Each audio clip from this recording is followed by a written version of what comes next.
Now, I said the normal distribution is very important. The reason it's very important is because of a result called the central limit theorem.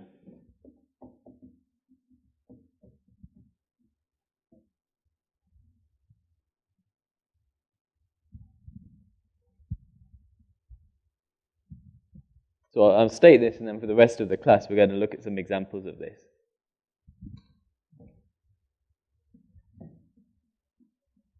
So the central limit theorem says the following.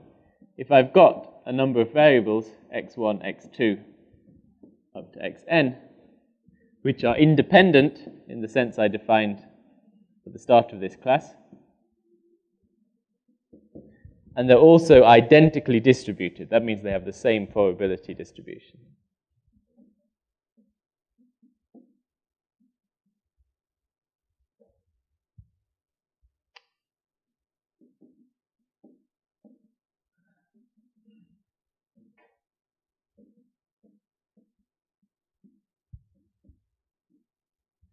Then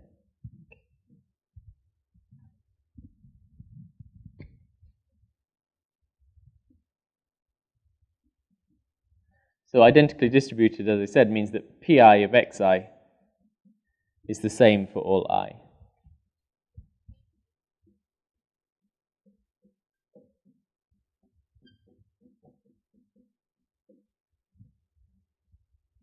So they have the same probability distribution.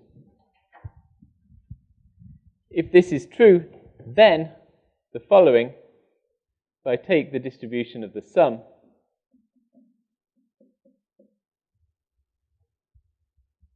and I minus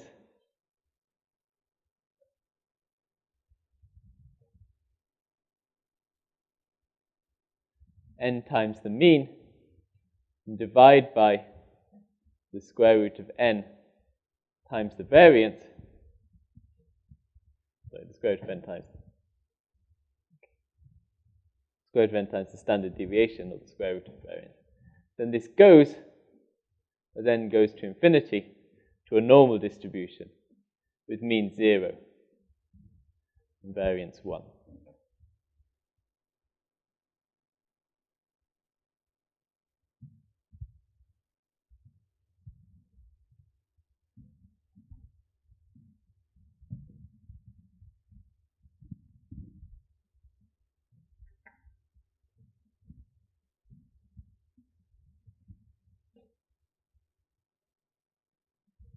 So that's what it says. If I have lots of variables which are the same, and, well, have the same probability distribution, and I add them all up, then if the number of variables is large, I always get a normal distribution. So the sum of a large number of variables is always normally distributed. So just some results on this. I've got the mean of a single variable is equal to mu, right?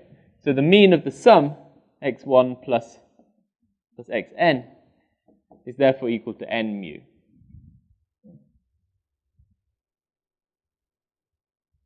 One is the mean of a single variable is mu, then so the mean of the sum is equal to n times mu. So therefore in this equation here, when I subtract n mu, that is what ensures that the mean is 0 here. The sum of these variables here has mean n mu, and I subtract n mu, so therefore the mean here is 0. We can also talk about the variance. The variance of a single variable is sigma squared. So when I take the variance of the sum, because they're independent, that's why it's important that they're independent, because they're independent, this is equal to n times sigma squared.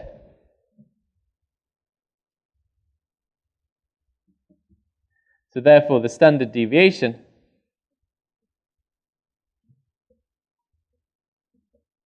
this is the width of the distribution, is equal to the square root of this, n times sigma. So the variance, the square root of the variance is called the standard deviation, and the standard deviation is the measure of the width of the distribution. So the width of the distribution is square root of n times sigma, and therefore in this formula, by dividing by the square root of n times sigma, we ensure that the standard deviation is 1 here. So that explains why the mean is 0 and the standard deviation is 1. What I haven't explained, and what I will not explain, is why it becomes normally distributed. When I add lots of these variables together, why do you get a normal distribution? Well, that's hard to prove, so I'm not going to do it. I'll just state the result. But why is this important for us? This means that the sum x1 up to xn of many variables which are identically distributed and independent is approximately normal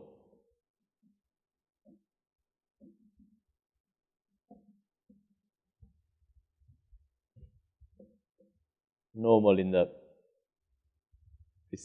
the technical sense of being a normal distribution, is approximately normal with mean equal to n times mu and variance equal to n times sigma squared.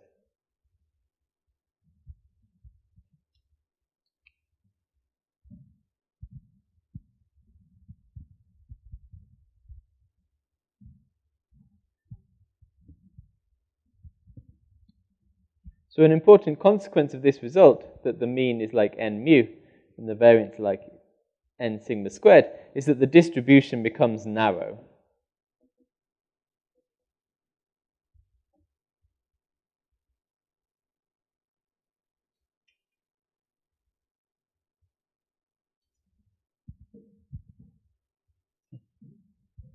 The mean grows like n,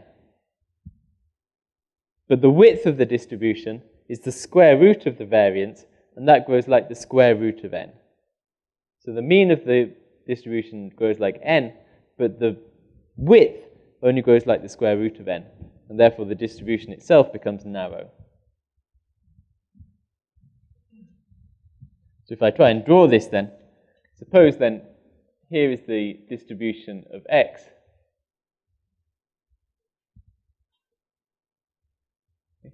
So in the case that n equals 1, I've got a distribution which looks like this. It doesn't have to be normally distributed, but it will have some shape. Okay. It will have some mean. Not like I've drawn it there, right? It will have some mean here. Mu.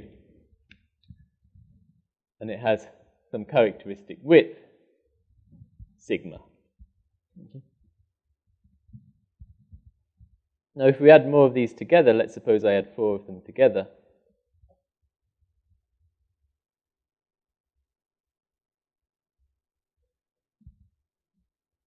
And I'll draw it on the same diagram. So if I add 4 of them together, the mean is now 4 times the original mean. So this is now 4 mu.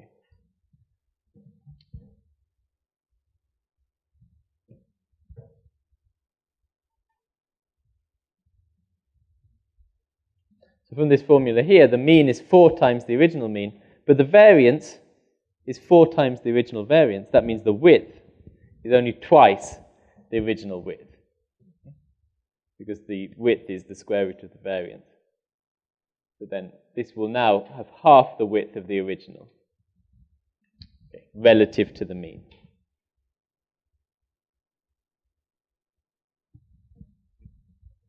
It gets narrower. And if you keep going, if we go to n equals 100,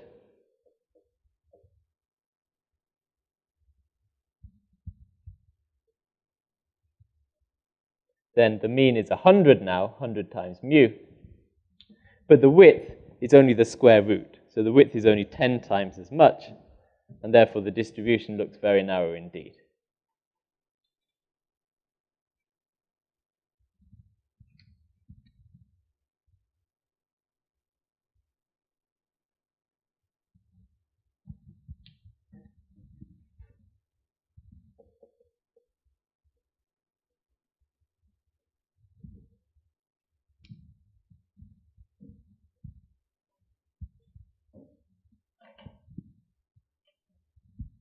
So as I add more and more of these independent, identically distributed distributions together,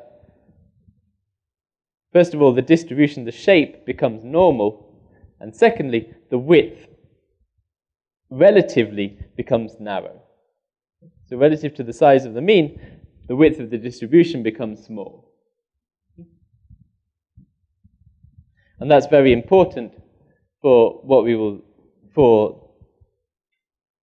that's very important for the theory of statistical mechanics, this fact that if I add lots of variables together, the distribution becomes narrow. So I want to give you some examples of this to try and make it seem more, well, make you more used to this idea of the central limit theorem. So I've prepared a presentation. This is a handout of it here. So I'm going to show you in these slides a number of examples. So what you have to look out for is firstly that the shape becomes like it's normal, and secondly that the distribution becomes narrow. Right. So I give 3 different examples. The first one is the binomial distribution, and I choose that p is a half in this. So you can imagine it as a coin tossing experiment. You take a coin has 2 sides, right? So I take a coin and I throw it, and I see, does it land this side or does it land this side? Okay? And I count the number of times that it lands this time. So in this first one, this is in the case of 10, so I throw the coin 10 times, and I count the number of times that it lands this way. And you get a probability distribution which looks like this. This is 0 times like this, 1, 2, 3, 4, 5, 6, 7, 8, 9, 10. So this means that if you throw the coin 10 times, the most probable result is that 5 times it will be like this, and 5 times it will be like that, which is what you'd expect. So each coin toss is an independent and identically distributed variable. So this means we can apply the central limit theorem. Okay. So this is the result after 10 throws of the coin. After 20, it looks like this. After 30, like this. After 40, like this. And after 50, like this. Okay. So the first point I wanted to note is that it gets narrow. Okay. The width of the distribution here, the characteristic width is something like this. Right? But as I add more coin tosses, the distribution gets narrower. Right? It gets narrower. So if I just go through it quickly, you can see. Okay. So it gets narrower. The second thing is, it should look like a normal distribution. And I can check that by fitting the mean and variance to a normal distribution and seeing what the result looks like. And if you do that, you get this. So this is the result of the coin experiment throwing the coins, and the normal distribution with the same mean and variance looks like this. So you see it's exactly the same. There's no difference in any, well, no, there is a difference, but there's no visible difference in any of these points. So the blue curve is a normal distribution. The black lines are this binomial distribution, this coin tossing experiment, and you see that they're the same. So this is an example of the central limit theorem. As I throw the coin many, many times, the distribution becomes narrow and it becomes normally distributed.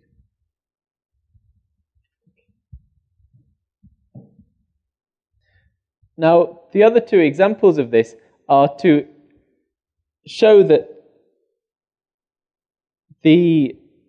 when I stated the central limit theorem, I said that these x1, x2, x3, and so on have to be independent. So x1 does not affect x2, and so on. And they have to be identically distributed. So they should have the same distribution. So that's the statement of the classical central limit theorem. But I wanted to show you that this is not essential.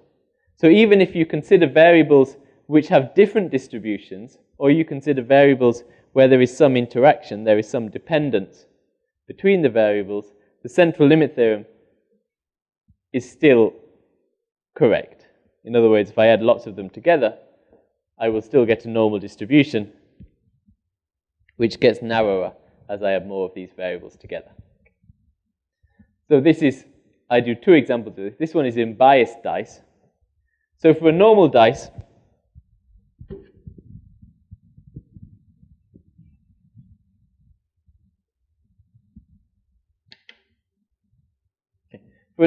there are 6 possible results, right? I throw the dice, I either get 1, 2, 3, 4, 5, or 6.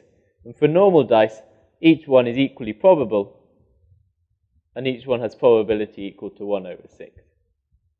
Right? This is a normal dice. But I'm going to suppose I've got kind of lopsided dice, which have funny mass distributions or whatever, so that some numbers are more likely than others. So I generated these just by asking the computer to pick random numbers. So I assume on the first dice it looks like this. So the first dice is a funny shape or whatever. It has a very low probability of getting a 4 and a higher than average probability of getting, say, a 5. So it's an unfair dice. Distribution of x2. Wait, that looks the same. Are they the same? Okay, there's a mistake here. Then these two distributions should not be the same. Okay, so I choose x1 to look like this. I need to change this.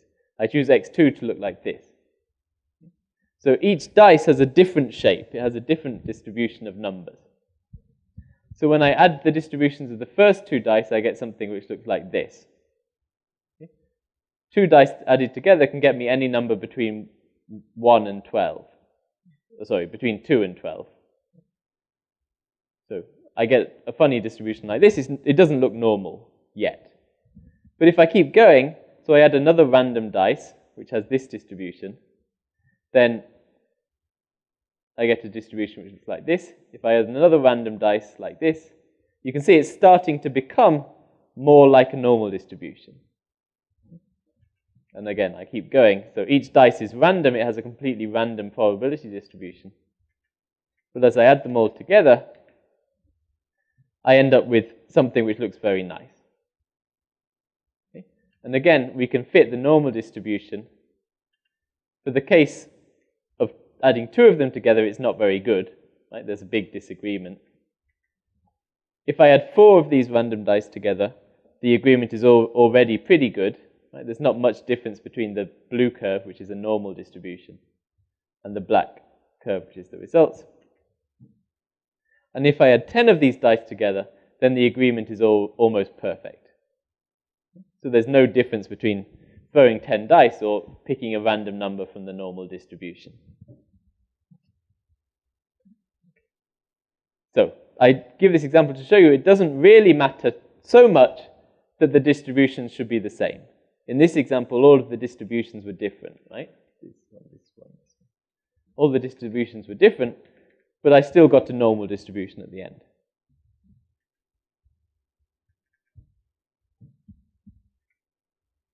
Okay. So the third example is to showing you that the independence condition can also be weakened somewhat. If there is some dependence between the dice, it can still be true that we get a normal distribution. So this is a final example. In this case, I roll dice, which I assume to be even dice. So I assume my dice to be like this. They are fair, normal dice. But I say that whatever I roll, I can't roll again the next time. Right? So for example, if I roll a dice and I get 3, like this, and then I roll another dice, and I get another 3, then I say that's not allowed. So if the first dice is 3, the second dice cannot be 3. I roll it again until I get 4 or 5 or something. So this is dependence, right? The result of the first dice affects the result of the second dice. If the first dice is a 3, the second dice is not a 3. If the second dice is a 1, the third dice is not a 1. Right? So there is some dependence between the dice when I roll them. But again, you can calculate what the probability distributions look like with this dependence between the results. So for 1, it's just a normal dice. For 2, you get a result which looks like this. Okay? And we can keep going for 3, for 4, for 5, 6, and you see again, it's forming into a normal distribution, right? 7, 8, 9. Okay, so I only went up to 8 here, I guess. So you see again, for 8 dice, even though there is this dependence, this rule that the result of the first dice affects the result of the second dice, it's still true that we end up with a normal distribution. And it's still true, the other result I said is that the distribution gets narrower. Right? And if you look at these slides put together, you see that the distribution is getting narrower as I increase the number of dice. So the classical statement of the central limit theorem only applies to variables which are independent and identically distributed. But in most cases, the central limit theorem is true, i.e. the result that you get a normal distribution, which is narrow, is true even if these conditions are not strictly met. We can relax these conditions to some extent. Okay, so just before we finish, I want to explain why is this important. So why is this important?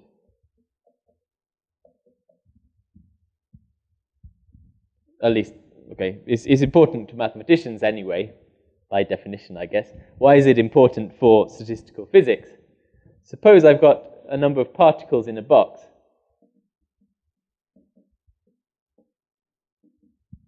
So here's a box.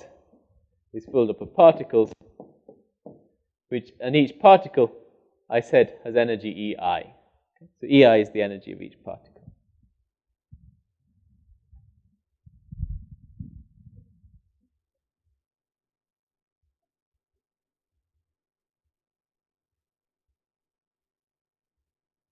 Energy of each particle.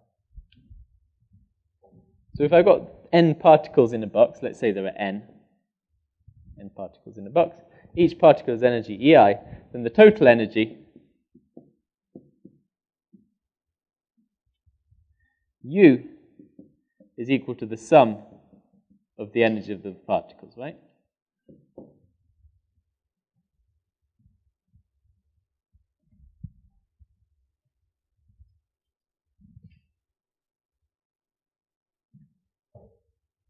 So this U is one of the things we've been talking about in thermodynamics, right? The energy of the system, U. If a system is made up of a number of particles, then the total energy of the system is just the sum of the energies of each particle. Okay, that's trivial, but the problem is we don't know this. If I look at a gas, I can't tell you what the energy of each particle is. But it is possible to work out a probability distribution for this energy. So we don't know what is epsilon I. Okay, we can't measure the energy of every single particle in the system. But we can, through methods I will explain after the midterm exam, we can find the probability distribution of EI. So if we can find the probability distribution, then we can treat each particle energy EI as a random variable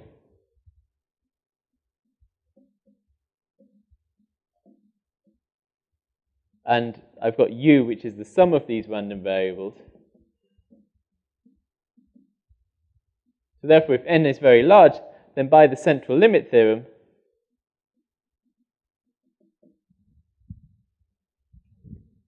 this will go to a normal distribution where the mean is proportional to the... okay. This is the problem now because I'm using n for normal and n for number of particles, but okay, you'll have to live with it. The mean is equal to n times the average energy. Okay. And the width of the distribution is equal to n times the variance of the energy, right? So I haven't been particularly clear here. Here, the variance of the energy I define to be equal to sigma squared. If I add lots of them together, then the combined variance is n sigma squared.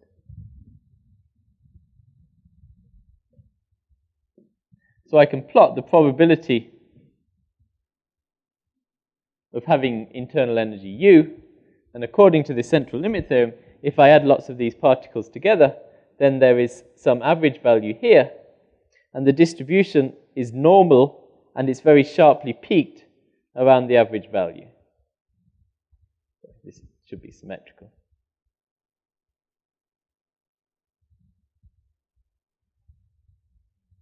So as long as the central limit theorem holds true for this distribution of particle energies in the system I'm considering, then I can apply it to easily predict what the energy of the system should be, just from a knowledge of what the probability distribution of the individual particles is. So in this way, I don't have to know the energy of every particle. All I need to know is the probability distribution. That's why it's important. Okay, and the fact it's narrow means that U is almost always the same value for fixed system parameters. But there's an issue here, which is the reason I made the PowerPoint in the way I did. The particles can interact.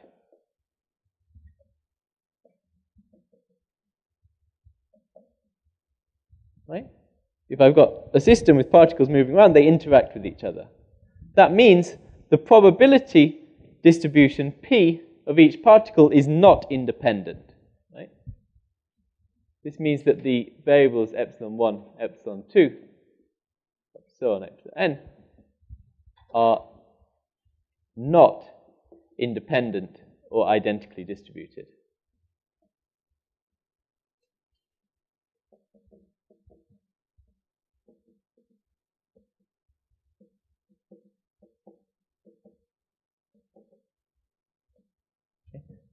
They interact. So the energy of one particle can affect the energy of other particles because of the interactions. Okay? So in general, I can't treat them as independent and identically distributed, so I need to apply a more general version of the central limit theorem than the usual mathematical statement. But as I said, from the examples I've given, you see that usually the central limit theorem works even for dependent variables with different distributions.